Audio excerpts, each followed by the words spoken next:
Welcome in to another Everything's Coming Up Timberwolves podcast and the first one of a new season. My name is Gabe Anderson, and I'm joined as always by Chris Emerson. Chris, how we doing? We're doing good. We're doing real good. You know, we're fourth in the West. Can't be mad at that. Absolutely. So we're going to talk about everything, the Denver game, the Boston game, maybe even a little the Jazz game as well. But first, it just came out a little bit ago. I would say this is minor news considering how much he plays on a night-to-night basis. But Jordan McLaughlin out at least 4 weeks. Your reaction to that? No reaction. I mean, it's fine. I mean, it's not great because he's kind of like, I think he is a morale booster kind of. I think guys like him, but yeah, it doesn't. I don't think it's going to affect our play or our team really at all. Mm-hmm. Yeah, and we might need. I could see us going out and maybe picking someone up, like it's just as a. Or maybe show a little more faith in Shake Milton, who he hasn't really done much so far. Maybe he gets a little more of a spotlight. I mean, J-Mac, he's hit a couple shots this year and played a couple minutes, hasn't really done too much. Now, if the injuries start piling up like that, then maybe we have an issue. But I don't know. I don't see it as a big issue. To be honest, that Deshaun Nix, that thick dude with kind of the afro, he's a point guard and he's a defender and he's rugged. And I wouldn't mind him just taking those minutes, next man up type thing. He might be better than McLaughlin, and he's sitting on our bench right now. Right. And when we say taking those minutes, we're talking like 6. Like what? He played. Yeah, he gets to play when we're up by 20. When we're up by 20, a different guy gets to play. Yeah, for sure. So, Jared, I saw it in the group chat, and I was like 4 to 6 weeks, and I was freaking out. And then I was like, oh, it's J-Mac. Okay. Yeah. It's good now. Okay, cool. So anyway, moving forward, let's talk about the Wolves a little bit. And it's you got to start with, what have we seen this season out of Anthony Edwards that we haven't seen in past seasons? Or is this just the general progression of a superstar? Do you think he's at the superstar level yet? God, I mean, the levels are so silly. Like, they're just made up categories. But for me, myself, I would say I'm going to want to see you win playoff series almost single, or at least as the lead dog, to be considered a superstar. So I'd say no, he's not that yet. Mm-hmm. Although he played good enough to win playoff series. So maybe, I don't know. But what we've seen from him, and it's something I think I even asked for maybe the beginning of last year. I said the one thing I want to see him do. No, I think I said defense last year, which he's picking up. Yeah, he's been great. The extra things, like rebound, a couple more assists. That's what I really wanted to see, and that's what he's doing. I mean, we've had Rudy Gobert, almost lead the league in rebounding last year. And Karl-Anthony Towns, when he was playing with us at the end of the season, was still getting, 8-9 rebounds a game. And we were still getting out rebounded every night. So we needed the guards to really pick up that rebounding. And he has taken that on, exceptionally well. So I would say he's doing everything other than scoring and still continuing his scoring. So yeah, he's made a huge jump this season. Yeah, he has. And we saw it a little bit in FIBA ball, where you're like, oh, look, he's the number one guy on, what we thought was going to be the number one team. And I was listening to what's it called? The podcast I listened to on the Wolves, Locked On Wolves. And he started the show today. By the way, go listen to it if you get a shot. He started the show today by saying, this Timberwolves team has the highest floor and super high ceiling of any Timberwolves team that we've had in years. Like, honestly, minus like colossal injuries. Like, Ant gets hurt, Cat gets hurt, everything falls off. We trade Conley because everyone's hurt or whatever. Man, I don't see this team not winning at least 45 games. Yeah, I'm terrible at the how many games thing. Like that doesn't, for some reason my brain doesn't work that way. But for me, I would say I would be amazed if we're not a 6 seed or better. I don't know if that's kind of saying the same thing, Right. but I mean, to be a 4 seed, I don't think would be that surprising to me, and that's where we're at now. I think we could be able to at least be in the fight for this spot all year. Yeah, absolutely. So let's talk about kind of last night's game But against.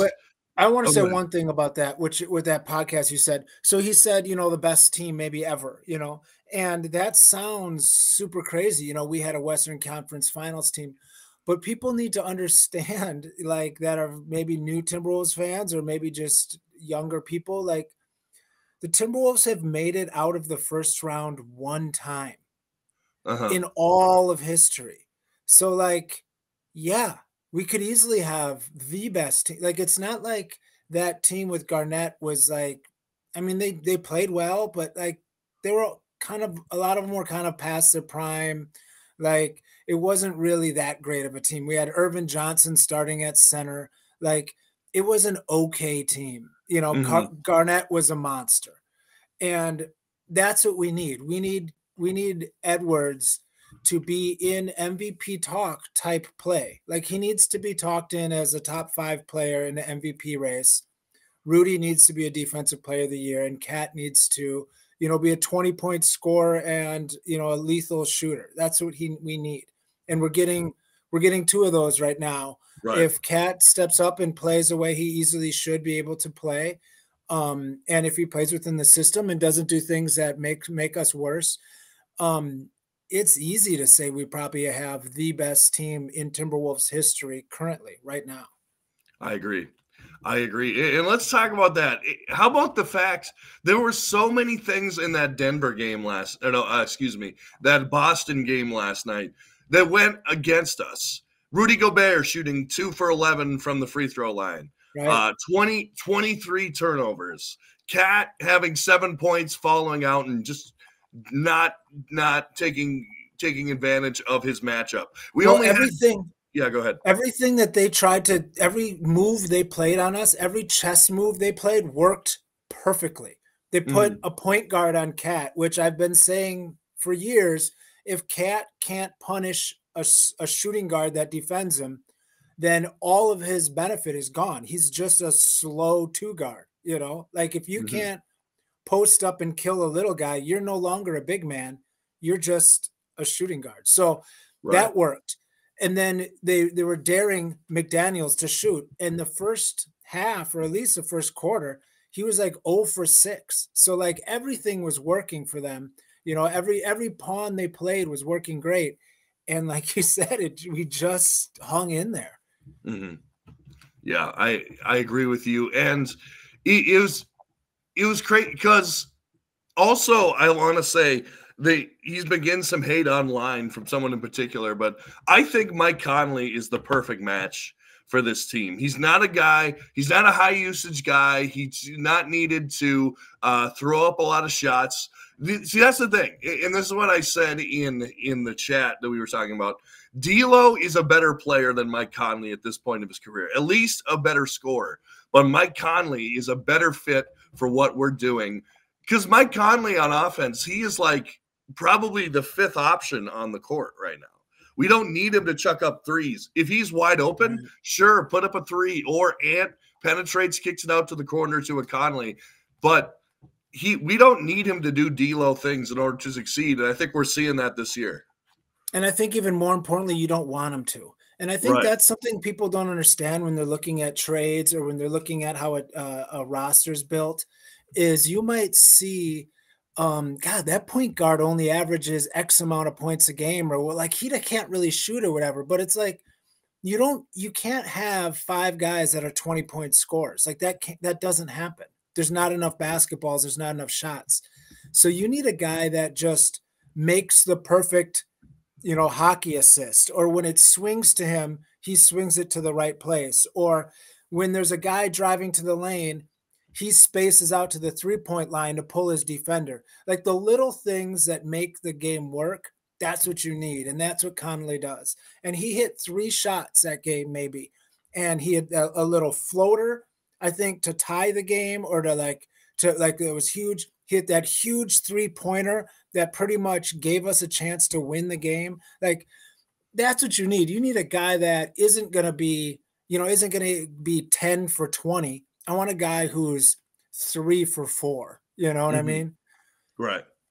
Yeah, and that's what Mike Conley's definitely bringing. So let's talk about Anthony Edwards just a little more, because his performance in overtime was something. I mean, that's against the best team in the league, basically putting the team on your back. Now we can talk about a little bit, maybe some bad shot selection here and there in the clutch time, which I know I was at the game with my dad. He's kind of old school, so he hates whether or not, like, I don't know, like setting 3 picks and setting back screens and backdooring people in crunch time. But maybe that's just the way the NBA is going, where you just give the ball to your star and he just tries to make a basket. Now maybe that's different in places like San Antonio, where they don't necessarily have a star in isolation. But man, Ant in overtime was just something special, and just another chapter in Ant's legacy book here that's going to be long at the end of his career. 200%. I mean, and your dad is right also. Like, right. there's a place and time for all of it. And I am kind of sometimes frustrated with how end of game is superstar ISO on a guy, right. But the reason they do it must be because it's effective. You know what I mean? Like, there's got to be a reason. And even if it just breaks down the defense, and that superstar hopefully is willing to pass to an open guy, which Edwards did to McDaniels for a huge 3. So, yeah, I mean, his ability to be like, oh, it's time to win, give me the ball. That is something that, it's cliche to say is rare, but it is. And there's guys who want to be that guy. Like, I don't want to bash on Karl-Anthony Towns, but he wants to be that guy to take the last shot, but he's not that guy. Like, he's not the guy to take the last shot. It's not in him, but he wants to be the guy that is that, and it's just not him. It is Anthony Edwards. He's him. And, he will be that till the day he dies, and we're lucky to have it, because it's a luxury that a lot of teams don't have. It's the guy that can completely go molten lava and win you a game. And let's look into. I just want to ask this hypothetical question: do you think that, let's say, what would it? Okay, here's how I'll frame the question: what would it take to make it where the number 1 Timberwolf of all time is Anthony? What would it take for him to surpass Kevin Garnett in the pantheon for Wolves fans? Or does it just have to do with age? Like, will people who grew up with KG? Is it like the Jordan LeBron thing? There'll be a lot. Yeah, there'll be a lot of that. Oh, I watched him. Like, you grew up as a 11, 12-year-old with KG. He's going to be your favorite forever. But, like, if you want to be logical, I would say, Anthony Edwards is going to have to, on his back, bring us deep in the playoffs. I mean, That's what KG did. So, and I don't think he's too far from that. But if he can get, no, I don't think so either. Yeah, he just needs longevity at this point. Like, I'm not gonna say, I can't put a guy like Jimmy Butler on my all-time Timberwolves, mountain, because he was here like a year and a half. Same as, like, he doesn't even acknowledge it. Yeah, but I'm just, like, as a reference, even like Steph, even like Sprewell or Cassell, like, none of those guys can really count for me because they haven't had longevity. So, like, if he gets 10 years in and he's, multiple time, playoffs, obviously, and making a push through multiple rounds, I think he has it. I mean, I don't think there's a reason for him not to be able to reach those expectations, especially with what we've seen so far, especially this year, with him stepping up on the other things, the rebounds, the assists, the defense. Like, he's willing to lock up anybody and everybody. It's amazing to watch him right now. It is. Yeah, it is. It's great, because for years, like, other than unless you're a diehard Wolves fan, there's no reason to go to Target Center. Like, No. unless you're going to watch the other team, like let's say LeBron's in town, Paul George is in town. There was no reason like, hey, I have to be at this game tonight. Now there's someone like Anthony Edwards where you could say like, I don't know what he's gonna do. Like he could posterize someone. He could go for 50. He could put the team on his back. Like there's absolutely a reason to go to Target Center. And like I was listening to, you ever heard the No Dunks podcast, and they were watching the game on TV, and they said the crowd was absolutely electric. And being at the game, people are responding to his greatness, and Target Center is just a fun place to be right now. Yeah, it sounded, at the beginning it didn't sound great, obviously, like most games, but like at the end when the battle was happening, it sounded great, and they mentioned it on the telecast that how loud it was, and I mean that's what we need. And I've proposed some options. Hey, if you're listening, A-Rod, make the upper deck a $5 ticket after tip off for whoever comes to the door. Like fill it up, and if you're under 15, it's free. Like like just get people in there. Why have empty seats? Yeah, I want that place hopping. And they'll pay you. They'll go and buy an overpriced popcorn or hot dog or beer or something like that. They'll do it. And even more importantly, you'll make that environment cool. And maybe you'll build, 600 more Timberwolves fans, and maybe 10 of them will buy season tickets, when they're, 20 years from there. Who knows? But just make the place cool. Make it loud. Make it fun. And to your point, I did see the Wolves hit 12 threes last night, so I took advantage of that free beef and cheddar thing. I noticed – yeah, it was great. I noticed on the promotion under it, there was actually, and by the way, if you're listening right now, you're probably listening on a Wednesday. You can take advantage of this. Now, they're upper deck tickets, but with that promotion, you can, they were giving away free tickets if you look on the bottom. So in the upper deck. So I'm just saying, if you're listening and you want free tickets, go check out the We Have the Threes promotion. And if I already wasn't going to the game with a friend, I might have done it. So to your point, they are kind of doing small things like that to try to pack. Yeah, which is smart, which is absolutely smart. Now, when you get into like what's a team that's been good for forever, like 76er territory where it's filled anyway, then you don't have to do those things. But when you build towards that, this is how you build towards that. Exactly. And also, big news, I found out that I'm actually going to go. My friend lives in Dallas, so we're going to a Wolves Dallas game. So that should be seeing Luka in person in Dallas. I'm going to have cool. Yeah, no, I'm excited. I've seen NBA in different arenas, but I've never seen a Wolves game on the road. So I'm going to Wolves Bucks in February. Oh, that's awesome. Nice. Yeah, in Milwaukee. Yeah, so that'll be fun. Yeah, hopefully you'd think that Giannis and Lillard would play, but you never know. If with the new rules. I'm not worried about them. I don't think they're that good. Right. Yeah, Lillard, I heard a stat that he's like a negative 53 when he's on the court. And he's a terrible defender. He is a bad defender. He's a terrible defender. Like there's some flaws there. And when you're playing in Portland and nobody really expects much from you, and you can shoot, 35 times a game, you can put up some cool numbers, and nobody's really paying attention. So whatever.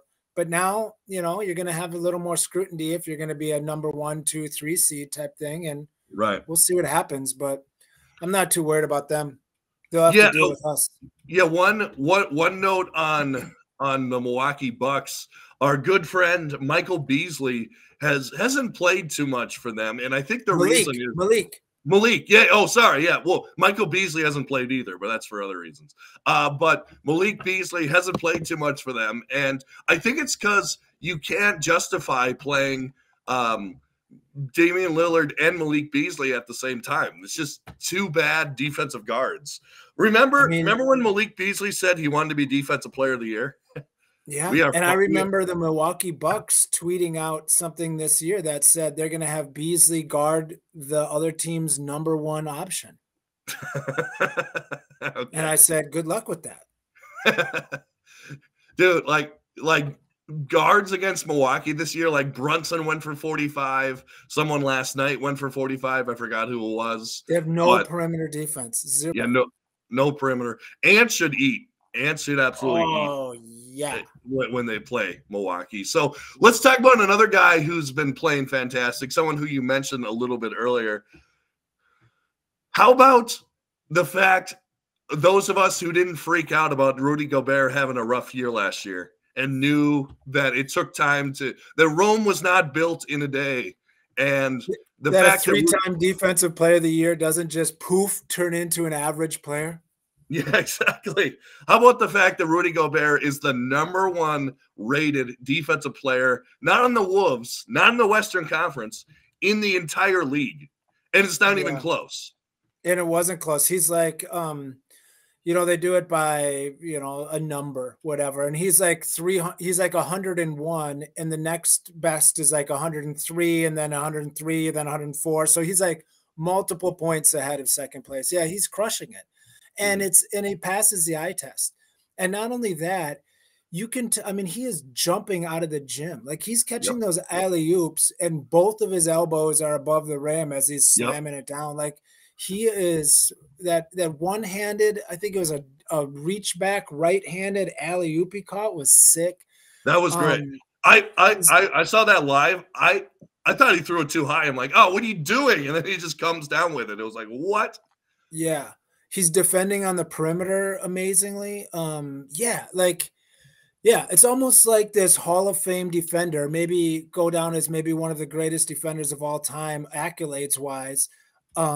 Is good at playing basketball. Who would have guessed it? And not only that, he has us all playing well. Like that mentality, that hard hat, bring the hard hat to the game type, work hard, don't give up anything type mentality is rubbing off. Right. And he's hustling back. No, it's working. We'll put it that way. And I thought he played fantastic defense on Kristaps Porzingis. Now, Porzingis hit a couple shots because he's Kristaps Porzingis, and he's going to do that every night. But I think he held him to 20, and he was like 5 for 14 from the field, and he contested basically every Porzingis shot. And man, he's just been great. And like you said, him and Jaden and even Ant if they can stay healthy, man, what a defensive core. I mean, with a number, who would have thought a couple of years ago that we could be the number one defensive team when we had like D'Lo and Malik Beasley and just bad defenders?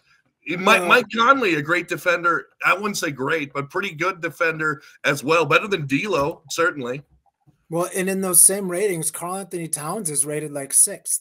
Like he's defending his butt off. Like him and Nas both. One of the biggest problems that we had was those guys can't defend in space. And Cat is still miserable if he's like running out to the 3-point line to contest, and he like he'll fly by everybody. Like he can't put the brakes on at all. But if he's got his feet set and a guy's trying to like dribble on him, he's holding his own on the perimeter, and so is Nas. Like they're sliding their feet and they're cutting off angles. And I mean, I've been very impressed with the way that those bigs have been handling it. Naz Reid, for example, was chasing around that Hauser, that 3-point shooter, all second half last game for Boston. I mean, running off screens and stuff. You got big old Naz Reid doing that. Like, and he was staying right with them. Our defense is connected and aggressive, and it's real. I really like, and I saw that we're like second in the league in least fouls. Yeah, that's crazy. Give me all of that. Right. And also, and just another point to our defense, like let's say, okay, Ant's great, but he's not going to go for 38 and be crazy every single night. But if our defense is there night in and night out, he's not going to have to. He's not going to have to against a lot of these teams. Now, maybe against like Denver or Boston, you might have to go all out like that. But those two teams are really good. You know, those two teams have only lost 2 games combined. Yeah. Yeah, I heard who they lost against too. Yeah. Oh, both of them were to us. Okay, just making sure. Here's another thing. Is this the most like? Is this if we're counting? Let's say the week is from Wednesday to tomorrow to this Wednesday or to Tuesday, so a whole week. Is this the most impressive week the Wolves have had in years? Because it's got to be, right? And we've played. I mean, and the crazy thing is impressive. And Karl-Anthony Towns gave us 0. Last game, and I mean, he could easily be giving us 25 and 10. And like if he put up 25 and 10, you'd be like, yeah, that's kind of what that's about what I would expect. So like giving us, whatever it was, like 4 points and 7 turnovers, and we still win. Like, yeah, we're a real good team. We're coached well, we're playing well, we're disciplined, and we'll be there to the end. Knock on wood, no major injuries. Right, and J-Mac doesn't count as a major injury, guys. So he does not. Yeah, absolutely. So give me one guy who you want to see. Like, I know a lot of guys have been playing well. Naz Reid, Cat, or no, not Cat, but Ants. Jaden looked good last night. Who's one guy, particularly off the bench, that you want to see kind of step up? Because for me, it's definitely Shake Milton. Now, I know he's not on a huge contract, so you can't expect too much, but he had some games where he'd go off for 20, 25 with the 76ers. Maybe it's because he's just not getting the playing time, or maybe his shot isn't there yet. I don't know, but I'd like to see him step up a little bit. So part of the allure behind Shake Milton is he's always been a guy that can give you 5, 6, 7 minutes for a week or two, and then maybe a guy will go down and he'll have to play 25 minutes and he'll step in and give you 30 points. Like, he's a guy who's supposedly always ready to go, professional kind of guy. And he needs to step up for sure, because we're not paying him a ton, but his role is large. Like, he is the only guard we have off the bench. Really. I mean, it's him. I don't even know who else can you rely on as a guard? I guess. And he needs to step up too. So I would say, probably both those guys need to really step up for us to make any noise, long term. We need more from the guard position for sure. Right, for sure. And I want to circle back to another thing. Just the question that's out there, particularly after a bad night from Karl-Anthony Towns. Are you on the trade Cat bus at this moment? I mean, for the last 3 years I have been, and I'm going to continue to be there. Yeah, like, for sure. He doesn't fit, like he might be, like, his value that he brings, that he can be immense. But that value is not really needed here. Like, his value doesn't match up with our need. Like, we need a guy that the value matches up closer with our need. So we need to move him whenever we can.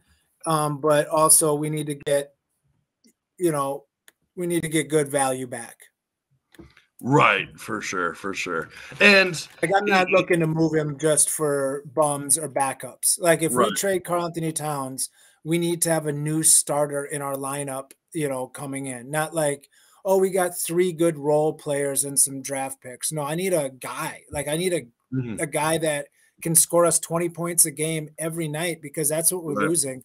And we can't lose D'Lo and Cat back-to-back years and replace them with guys with no one who can, shoulder 20 points a game every night to help Edwards out. Okay, here's what I want you to do. Give me a name. Give me one name, one guy who, obviously it's hard to know exactly. I'll give you 4. Sure, go ahead.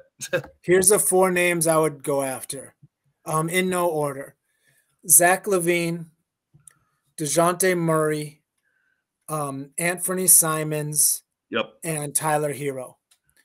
All 4 of those guys have been talked about as being traded on the trade block. All 4 of those guys are playing on teams that are either not doing good or, could be doing better, like Right. underperforming. All those guys have large enough contracts where it'll match up pretty easily. You can make an easy trade with Karl-Anthony Towns. And I would say, I don't know what Towns' value is league wide. So maybe all those guys are more valuable than Towns and they're all no chance, but I don't know. Maybe not. There's not a lot of 7-footers that, were all NBA players a couple years ago that averaged 25, 13, and 5. Like that's hard to do. So I don't know. But those would be the guys I would shoot for first. I'll throw in one more guy, potentially. I don't even know if they're willing to move him because he is on a pretty good contract. Mikal Bridges, I'd love to bring him in here. I feel like he would be a good match. Now, Anthony Simons is hurt right now, I believe, but he'd still be a good guy to get. So anyway, we're gonna put a bookmark in it there. Timberwolves play the Pelicans tomorrow or today if you're listening to it on a Wednesday, and then they play the play-in tournament comes off against Victor Wembanyama and the Spurs. And this is the Everything's Coming Up Timberwolves podcast. Chris, thanks so much for being here. Yeah, no problem. We'll be able to take the CJ McCollum-less Pelicans out. Absolutely. And this is the Everything's Coming Up Timberwolves podcast. Make sure to like, share, and subscribe on YouTube and give us a 5-star rating on Spotify. And as always, go Wolves.